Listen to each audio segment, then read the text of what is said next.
Olá pessoal, me chamo Lohane e na aula de hoje nós iremos aprender um pouco sobre razão e proporção.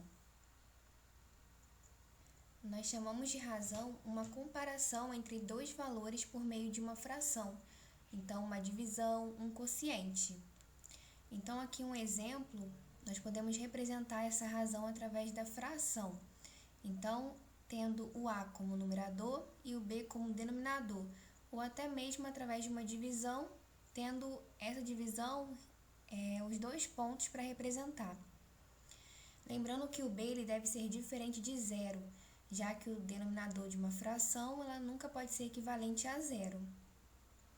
Então, o A nesse caso vai ser o nosso numerador, ou também chamado de antecedente, e o B será o nosso denominador, ou chamado de consequente em algumas literaturas. Então, vamos praticar através de um exemplo. Gustavo possui 25 palitos de picolé em sua coleção, enquanto Guilherme possui 50. Qual a razão entre as quantidades de palitos de picolé que Gustavo e Guilherme possuem? Então, bem simples, gente. É só resolver através de uma fração. Vamos representar essa razão. Então, primeiramente, ele está querendo a quantidade de palitos de picolé do Gustavo. Então, o nosso numerador, nosso antecedente, tem que ser equivalente a 25. Então, esse nome antecedente não é um nome à toa. Ele significa antes. Então, nossa questão, como antes ele quer o de Gustavo, então por isso que está representado primeiro o 25. E o consequente, então depois, seria o de Guilherme, então 50 palitos. Então, simplificando essa fração, nós podemos dividir tanto em cima quanto embaixo por 25. Então, 25 dividido por 25 é igual a 1, a ele mesmo. E 50 dividido para 25 vai ser igual a 2. Então, a nossa razão ela fica assim, 1 está para 2. O que isso significa? Vai significar que a cada um palito de picolé que Gustavo possui, Guilherme vai possuir 2. Então, temos sempre que lembrar dessa comparação que a razão lá vem trazer para a gente, relacionando o termo de cima com o termo de baixo. Então, como no exemplo anterior, são diversas as situações em que utilizamos o conceito de razão. E vamos ilustrar então aqui para vocês alguns desses exemplos que são mais cobrados nos vestibulares. Então, começando pela escala. A escala nada mais é do que a razão entre a dimensão do desenho, dado por D, e a dimensão real do objeto por ele representado, dado por R.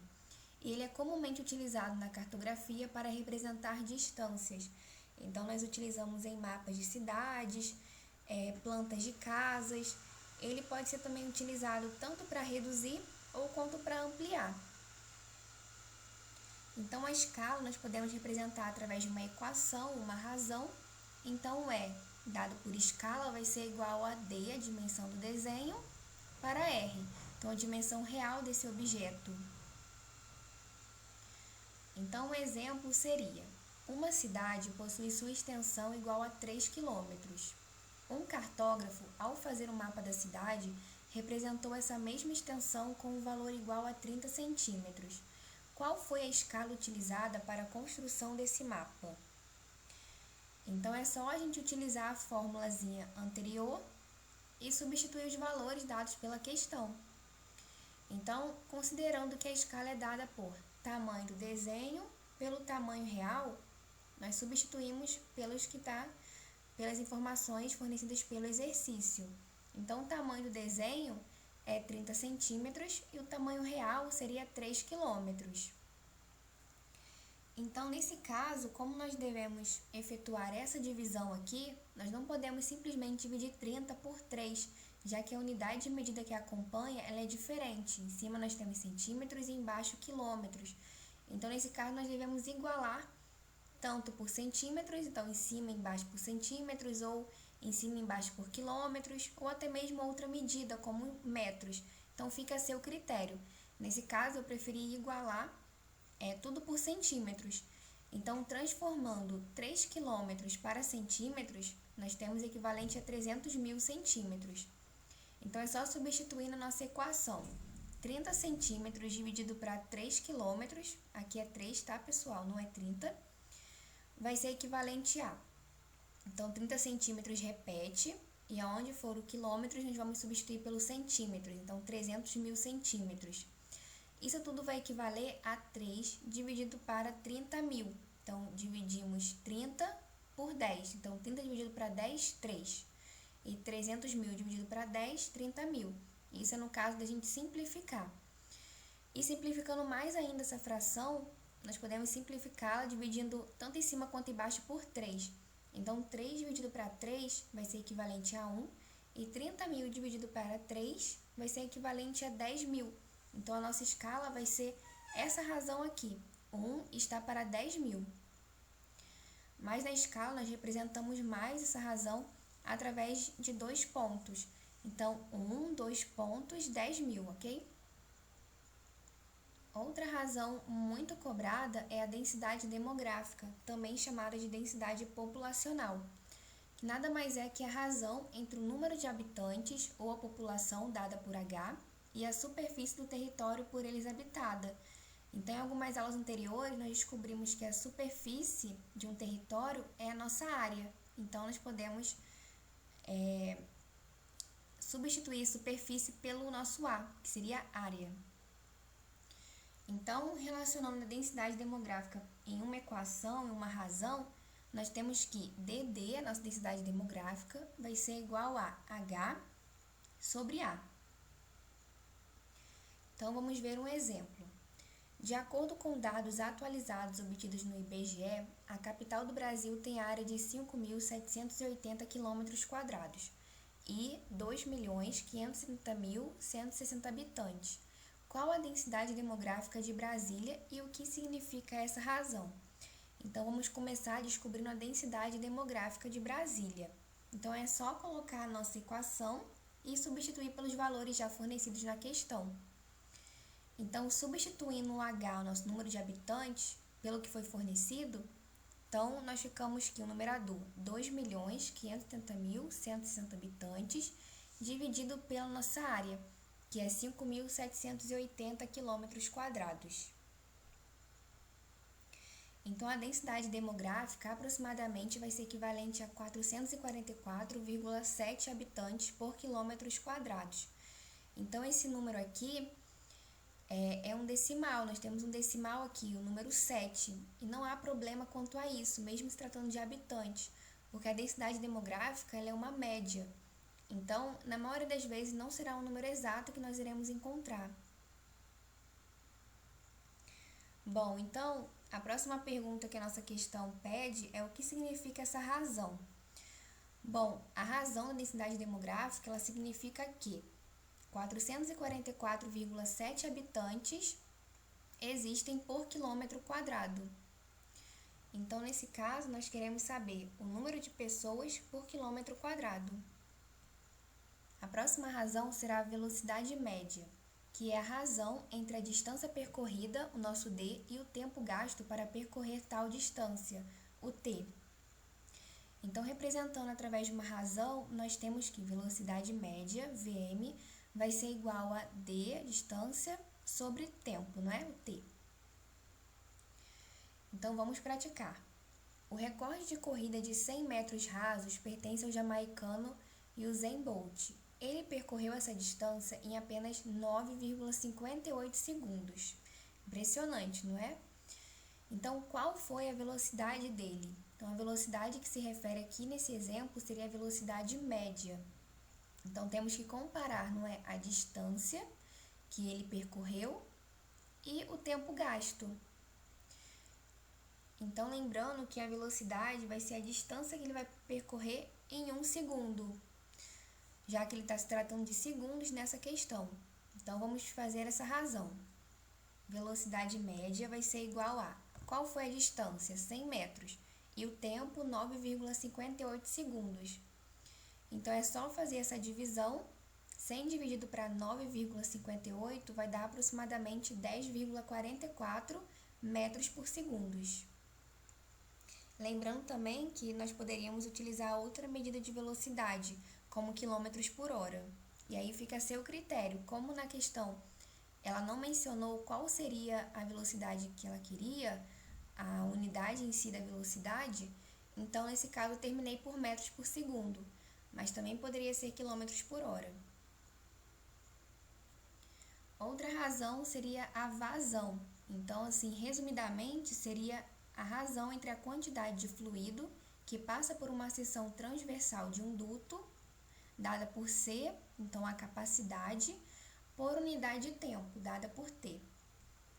Então, ilustrando essa razão, seria vazão, ou também o VZ, igual à capacidade, o C, pelo tempo. Então, um exemplo. Uma cachoeira despeja água à razão de 480 metros cúbicos por minuto. Calcule a vazão da cachoeira em litros por segundo. Então, nesse caso, nós temos que transformar o metros cúbicos e também os minutos, já que ele está pedindo litros por segundo. Então, nós sabemos que 1 metro cúbico equivale a 1.000 litros e 1 minuto equivale a 60 segundos. Nesse caso aqui do litro, eu preferi colocar ele em notação científica. Então, a vazão, substituindo pela nossa equação dada aqui anteriormente da razão, nós temos que a capacidade seria 480 metros cúbicos por minuto, não é? Então, por, nós sabemos que temos uma divisão, então colocando em fração. Então, é só multiplicarmos 480 vezes 1.000, não é? 1.000 litros, dividindo pela quantidade de segundos, então 60 segundos. Resolvendo essa continha, 480 dividido para 60 vai ser igual a 8,0. Nesse caso, deixei em notação científica, então 8,0 vezes 10 elevado à terceira potência, litros por segundo. Então, eu pergunto para vocês, o que essas situações têm em comum? Essas 4 últimas resoluções que nós resolvemos agora nos exemplos.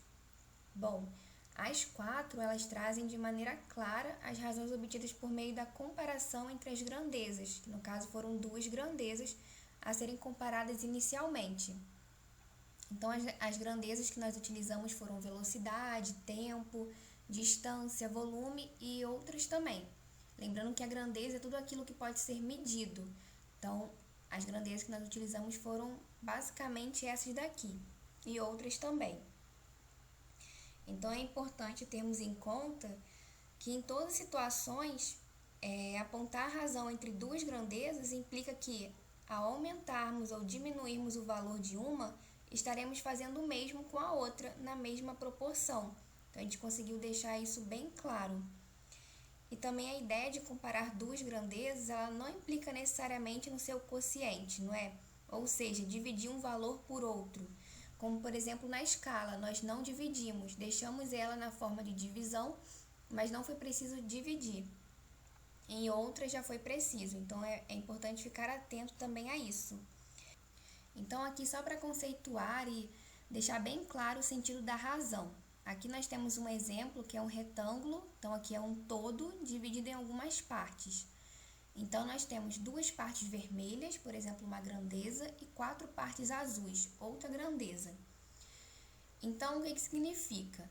Ter 2 partes de uma grandeza para 4 partes de outra significa apontar que as grandezas estão na razão 2 está para 4, ou de forma simplificada, na razão 1 está para 2. Então, é sempre importante lembrar que o numerador ele tem relação com o denominador e vai estar sempre comparando. Agora, nós vamos aprender um pouco sobre a proporção. E é importante você estar bem claro o sentido da razão, já que ela é fundamental para esse caso. Bom, lá no ensino fundamental, a gente já consegue ver alguns problemas do tipo que relaciona essa proporcionalidade. Por exemplo, quando a gente fala se 2 maçãs custam R$3, qual será o valor de 4? Bom, quando a gente está no ensino fundamental, a gente resolve esses problemas através de desenhos, não é? Ou adição sucessiva. Mas quando a gente vai progredindo nos anos, nas séries, a gente vai trabalhando de uma forma mais ampla. E aí, esse problema ele vai receber o nome de proporcionalidade. Então, seria a nossa proporção. E a proporção ela permite relacionar direta ou inversamente valores de duas grandezas, sendo que a grandeza, então, como a gente viu, é algo que pode ser medido. Então, nós podemos resumir a proporção como a igualdade entre duas razões. Por isso que é importante você saber o conceito de razão. Então, aqui nós podemos mostrar A está para B, que seria uma razão, e C está para D, seria outra razão. Lembrando que B e o D, como estão no denominador da nossa fração, tem que ser diferente de zero. Então, igualando essas duas razões, nós encontramos uma proporção, que seria A está para B, assim como C está para D. Essa é a leitura correta da nossa proporção. Quando nós vamos variar um fator, os valores relacionados a ele vão variar também proporcionalmente. Então, por isso, nós temos uma igualdade também entre razões e frações. Então, aqui o A está para B, seria a nossa primeira razão, e o C está para D, a nossa segunda razão. Agora, nós vamos falar de uma propriedade fundamental nas proporções. Por isso que ela é chamada dessa forma, propriedade fundamental das proporções, que nada mais é que o produto dos meios é igual ao produto dos extremos, ou alguns alunos também chamam de multiplicar cruzado. Então, aqui nós temos um exemplo da nossa proporção que a gente aprendeu anteriormente, A está para B, assim como C está para D. Utilizando essa propriedade, nós temos que multiplicar cruzado, não é? Então, é só multiplicar A por D e C por B.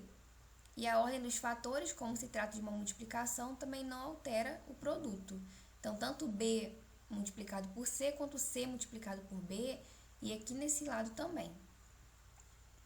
Bom, a gente fala que seria o produto dos meios é igual ao produto dos extremos devido a essa relação aqui, a essa equação. A gente pode também representar A está para B por uma fração ou através de dois pontos, não é? Então, aqui nós temos A está para B é igual a C está para D, através dos dois pontos. Então, quais são os termos que estão no meio? O B e o C. E o que estão nos extremos seria o A e o D. Então, por isso que nós multiplicamos, não é? Os meios, então multiplicamos o B e o C, vai ser igual aos extremos, então o A e o D. Vamos então praticar um pouco. No preparo de café, em 2 litros de água, são adicionadas 5 colheres de pó de café. Quantas colheres de pó de café devem ser adicionadas a 3 litros de água? Então, aqui nós vemos que há uma proporção. Então, em primeiro lugar, nós vamos montar essa proporção entre as grandezas, aconselhando sempre que as medidas referentes à mesma grandeza devem ocupar a mesma fração, ok? Então, aqui nós colocamos 2 litros está para 5 colheres, nossa primeira razão, vai ser igual a 3 litros está para y colheres. Então, essa incógnita y pode ser representada por qualquer outra letra. Então, A, B, C, X, Z, fica a seu critério. Nesse caso, eu coloquei Y. Então, nós vamos usar a nossa propriedade fundamental das proporções. Então, é só multiplicar cruzado. Então, 2 vezes Y vai ser igual a 5 vezes 3. Depois, é só resolver. Então, 2 vezes y vai ser igual a 2y, 5 vezes 3 é igual a 15. Então, o y, como ele está multiplicando 2, o 2 vai passar para o outro lado dividindo. Então, y vai ser igual a 15 dividido para 2. Y vai ser igual a 7,5. Isso significa que a cada 3 litros de água devem ser adicionadas 7,5 colheres de pó de café. A proporção ela pode ser dividida em mais 5 propriedades. Então, vamos falar um pouquinho sobre cada uma delas e depois apresentar alguns exemplos para vocês. Então, a primeira propriedade seria a soma do numerador com o respectivo denominador da primeira razão está para seu denominador. Então, vamos entender isso daqui. Temos a primeira razão, que seria A está para B. Então, vamos somar o numerador com o denominador, então A mais B, vai estar para seu denominador, então o B. Isso daqui vai estar como a soma do numerador com o respectivo denominador da segunda razão está para o seu denominador. Então, no caso, a segunda razão seria C e está para D.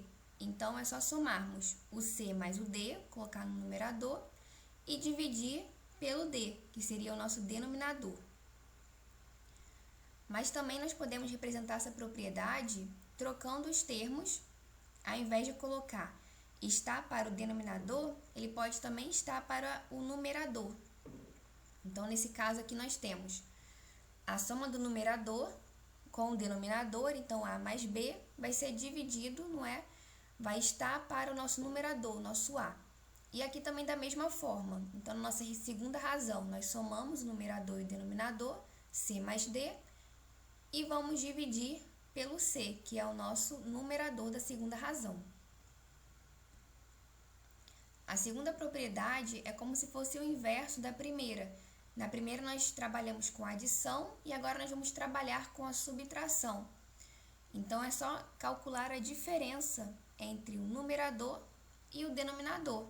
Então, A menos B, nossa primeira razão, vai estar dividindo B, nosso denominador. Da mesma forma, ele vai estar igualando para o numerador, diferente do denominador, dividindo pelo denominador. E da mesma forma como a adição, ela podia considerar os denominadores embaixo e o numerador embaixo, nós também podemos considerar na segunda propriedade, utilizando a subtração, também tanto o denominador, então o B e o D aqui nesse caso, quanto o numerador, então o A e o C. Então, vale a mesma regra. Já na terceira propriedade, nós temos então que a soma dos antecedentes, então os numeradores, estão para a soma dos consequentes, os denominadores, assim como cada antecedente está para o seu consequente. A quarta propriedade também seria a mesma coisa, sendo que nesse caso, ao invés de estar adicionando, nós vamos estar subtraindo, então trabalhando com a diferença. Então, a diferença dos antecedentes está para a diferença dos consequentes, assim como cada antecedente está para o seu consequente. Bom, na quinta propriedade, nós temos uma proporção em que o produto dos antecedentes está para o produto dos consequentes. Então, A vezes C para B vezes D, né? O produto, então, é multiplicação. Assim como, então, igualando, o quadrado de cada antecedente está para o quadrado do seu consequente. Então, o quadrado de A vai ser A elevado ao quadrado e o B elevado ao quadrado também vai ser igual a C elevado ao quadrado e D elevado ao quadrado. Então, é importante termos também em consideração que essa propriedade ela pode ser estendida para qualquer número de razões. Então, vocês lembram que nós podemos ter mais de duas razões. Então, considerando, por exemplo, 3 razões. Então, nós temos a primeira razão, que seria A está para B, a segunda razão, C está para D, e a terceira razão, E está para F. Então, é só colocarmos o produto dos numeradores, o produto dos denominadores embaixo. Depois, nós também podemos igualar cada numerador pelo denominador, mas nesse caso não vai ser ao quadrado, vai ser então ao cubo, ok? Já que nós estamos tratando de 3 termos. Agora nós iremos ver um exemplo trabalhando algumas das propriedades que nós mencionamos. Então vamos lá. O peso de uma sacola em quilos está para o peso de uma outra sacola também em quilos, assim como 15 está para 39. Quanto pesa cada uma das sacolas, sabendo que juntas elas pesam 18 quilos? Então, primeiramente, nós iremos identificar o peso da primeira sacola por A, então aqui nós temos A, e o peso da segunda por B, aqui embaixo B. Então, como expresso no enunciado, nós temos que A está para B, assim como 15 está para 39. Então, foi só montar aqui a proporção. Então, nós temos que A mais B somados vão resultar em 18 quilos. Então, aqui nós podemos considerar a nossa primeira propriedade que aprendemos. Então, A mais B está para A, assim como C mais D está para C. Então, vamos substituir os valores nesse caso. A mais B, nós já sabemos que equivale a 18, que nossa questão já deixou claro. Depois é só repetir o A, que é o peso que nós precisamos encontrar da sacola. Vai ser igual a. Então, quem é o nosso C e o D? Nesse caso aqui é o 15 e o 39. Então, é só somar 15 mais 39. E está para o nosso C, nesse caso, seria o 15. Também poderia trocar. Ao invés de você colocar aqui no nosso denominador o A, nós poderíamos colocar também o B. E aqui, ao invés do C, seria o D. Então, é só, primeiro nós somamos, então repetimos a primeira razão, 18 e A, e depois somamos 15 mais 39, que vai ser equivalente a 54.